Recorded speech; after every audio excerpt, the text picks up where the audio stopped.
Hi, my name's Jonathan Hicks. I'm back at the Dice Cup, and this evening I'm joined by Steve. Andy. Steve. and we've just finished playing Muse, and Steve's going to explain how to play. So Muse is a team-on-team game. I think you need at least 4 players, and what you're going to do, one team is going to give the other team's Muse a card to kind of describe to their team. So what you're going to get is, let's say Jonathan and I are trying to give Andy, who's going to be their Muse. We've got these weird, wacky Dixit-style cards to choose from, and we've got 2 categories to choose from. So for example here, they wouldn't see both of these. Say any number, and say a word with exactly 6 letters. So what we would do, we would decide one of these cards, we might say that one, and then we would decide one of these things, maybe that one, and we would pass both of these to Andy. This card is face up, so his partner knows, say a word with any 6 letters, and Andy would look at that and say a single word with 6 letters that will try and get Steve to guess what that card is. So I would probably say bottom right corner. Basket. Basket, says Andy. And then what would happen is these 6 cards would be shuffled up. The word is basket, and Steve would have to guess which of the original cards Andy had as he was looking at it. That one. Because it's got a basket on. So we probably gave a bad clue. If we'd have given something like say a number, or say a piece of furniture, or make a pose with your hands, or hum a melody, or any of the other things you can do, and the different cards you've got, they have different choices. Effectively, it's the first to 5 points. They've scored a point because Steve got Andy's card correct. But the difficult part is that Andy doesn't get to look at the other 5 cards before he gives his clue. All right, what do we think then? I think it's good. I think it solves some of the scoring in Dixit. If you play Dixit with a couple of people who know each other really well and the rest of the people don't necessarily, those 2 people can kind of play for each other and get lots of points each without kind of passing information to anyone else. So I quite like the difference in it. I think the art's great and wacky and lovely, and you're trying to pick a card, you think, oh, these 2, if we give them this card, they'll say that, which will make us think of this card instead. And so that kind of choice you've got as you're passing it across, and the fact that some of the things you've got are really, really wacky, I think it's quite nice.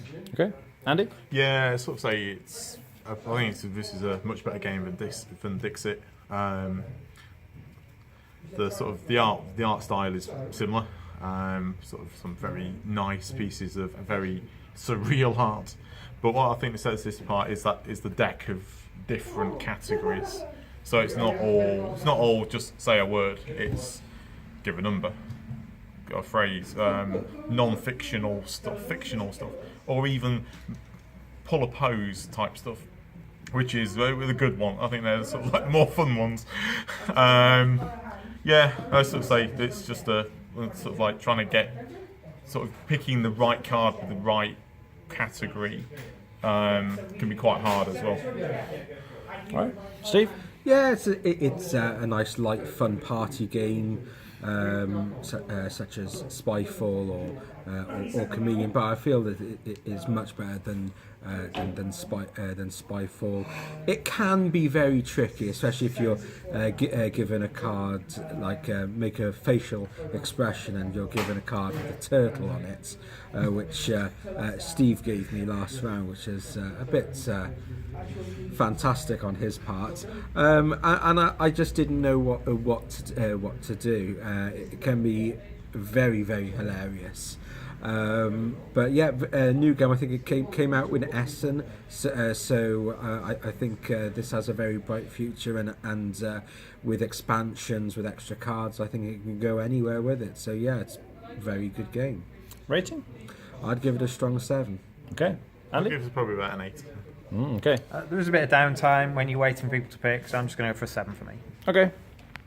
Yeah, I really liked it. I'm a big fan of Dixit anyway, and it feels very similar to Dixit in the sense that the cards are really similar. To be honest, I think you could swap out the cards in this with Dixit, and you'd never know. They're very similar in terms of the style of artwork, which I really like and certainly adds to the appeal of the game. The thing that adds to this kind of over Dixit for me is the team versus team aspect, because obviously in Dixit everyone's on their own, and if one person's no good at the game, it's going to be painfully obvious when you start scoring.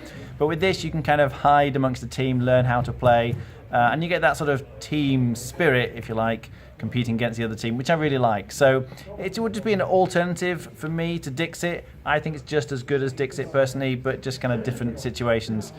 So I'd be on an 8 out of 10. I thought it was great.